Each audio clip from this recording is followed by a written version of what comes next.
Hi guys, this is Coach Corsi with California Philippines Bearcats.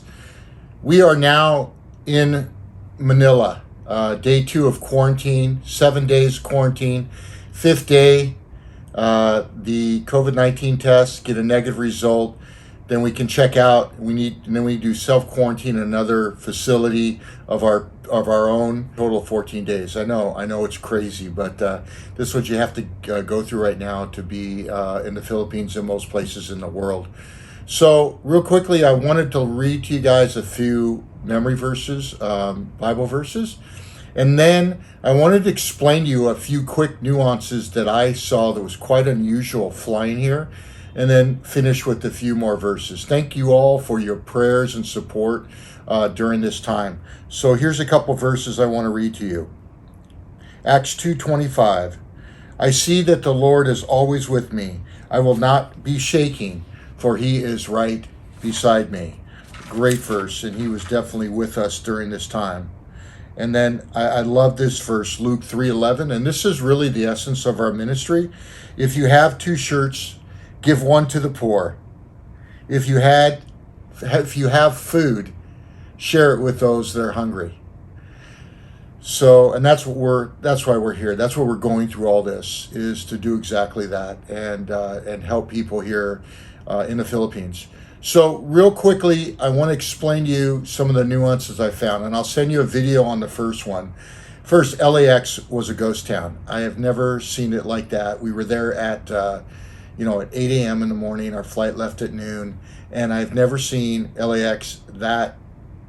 There was nobody there.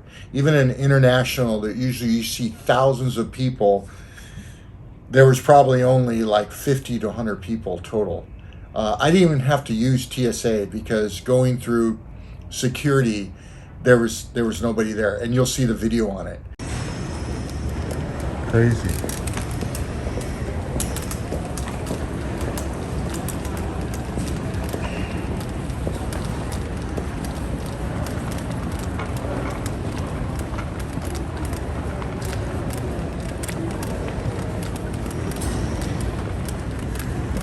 There's nobody here. Look at down here. Just look down there. Look at this. This is the most uncrowded I've ever seen this area. International flights. And look at this. There's almost no line. 0 line. Okay, this is how you take a bite.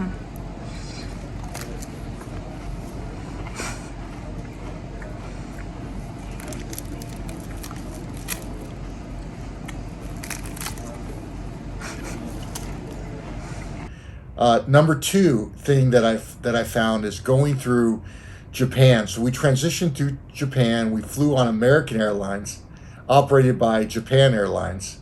So we flew into Narita, Japan. And when we got there, the first thing they did is they took off all the people only that had connecting air flights.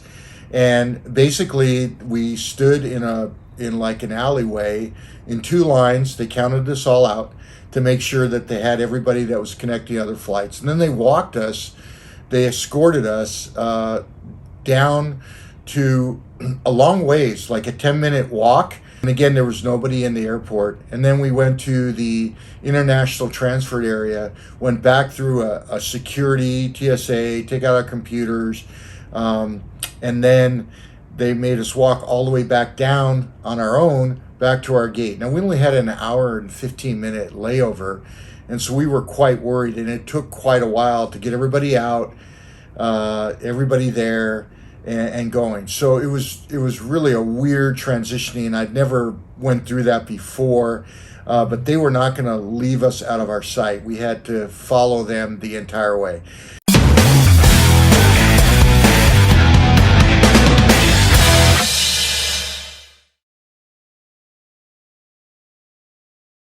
So before I get to the last thing, I will say this, is that if you're prepared, if you do your research, you have all your documentation, which we had a folder full of documentation with multiple copies. But if you're prepared, and if you're patient, and if you're respectful, it's not easy, but it's easier. If you fight it all the way, it's pretty hard. So we were very prepared. We did a ton of research. We called the airline constantly to make sure that we had all the paperwork, and then we were very patient with the people in Manila, and lastly, we were very respectful, and we saw a lot of other people that were yelling, that were, very disrespectful, and we really felt sorry for the people in the Philippines, because they're just trying to work and follow the rules and make a living, and I'm sure a lot of them don't even want to do it, but they have to according to the law. And so be respectful. Here's the last one. We got to Manila. Number one, we had to fill out 2 documents on the plane, and you had to present one of those documents, I would say about 100 yards after you got off the plane. And it had to do with health questionnaire and all that. And they checked it pretty thoroughly, and they asked us questions, added a few things. And then we went into another room, a room where they had all these desks, and there was people in there. And actually, social distancing was not really being done that well, and it was quite chaotic. But what I found is a lot of people there didn't have a hotel booking reference that you got to have, hadn't booked a hotel, and also had not even filled out the health questionnaire, which we'd already done. So we kind of went through that, but it was a lot of chaos, It wasn't organized, but the people were so nice, and we got through there in about 45 minutes, and then walked down and went through immigration. Immigration was easy. The lady we had was so nice and really helpful on all our documents, gave me a 1-year visa, which we didn't expect. And then from there, we went to luggage. Luggage, again, they were escorting us the whole way. We picked up our luggage, and then we had to, before we could walk outside, because we had transportation to the City Garden Hotel, we literally had to wait inside. They don't let you go anywhere on your own in this quarantine process. So we had to wait, they had the Coast Guard there in military fatigues. We had to ask them to call the hotel so the hotel could come pick us up. And the hotel came in like 15, 20 minutes, picked us up in a really nice van, just us, 2 of us.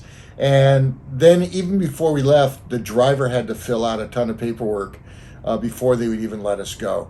So the process is quite arduous. It's not easy, but it's easier if you're patient, respectful, and if you're prepared. So anyways, I just want to explain to you a little bit of the process. I did get already in touch with Jojo Villa, the Fellowship of Christian Athletes director here, and we're going to talk probably tonight on WhatsApp. And hopefully after the 14 days are over, I can get a chance to see him, and we can talk about the Philippines and basketball and kind of where we go from here next. So anyways, I want to finish this with a few verses I want to read to you guys. And the first one is Ephesians 6:12. It's one of my favorite verses. For we are not fighting against flesh and blood enemies, but against evil rulers and authorities of the unseen world, against mighty powers of the dark world, and against evil spirits in the heavenly places. So we have to realize that every day, whether we're in the U.S. or Philippines, that's who we're fighting against. We're not fighting against people. We're fighting against the principalities of darkness. And the last verse that I heard last week, and I've had more people comment to me about this verse and how it's impacted their life. And I feel it's really a verse for us during this time in the world, not only in the United States. And it's Isaiah 41:10. So do not fear, for I am with you. I am your God. I will strengthen you, and I will help you. I will uphold you with my righteous right hand. So we don't have to fear. And God will protect us. God will watch over us with his righteous right hand. Right hand in the Bible is the right hand. The fist is of power, and the power of Jesus Christ. And so we don't have to worry about anything. We do not have to fear. Fear and worry is not of God. Fear and worry, faith, hope, grace, compassion, love is of God. So anyways, just want to share that with you real quick. I'll probably be bringing you a daily vlog with our updates, going over some verses, telling you our plans. We have a beautiful, I hope you can see a little bit of it, a fantastic view of the city of Manila. And last night we had an amazing sunset. So God bless you guys. We love you all so much. Thank you for your prayers. They helped amazingly. Thank you for your support. And we'll be back to you soon in a vlog in the continuing series of John Wooden and talking about one of his coaches called Ward Lambert, affectionately known as Piggy. God bless. Go Bearcats.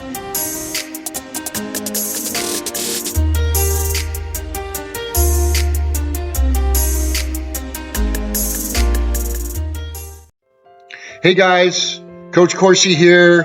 Thanks for watching. Please subscribe and like, and thanks for being a part of this vision for the future to impact our youth and the next generation. God bless you, and go Bearcats.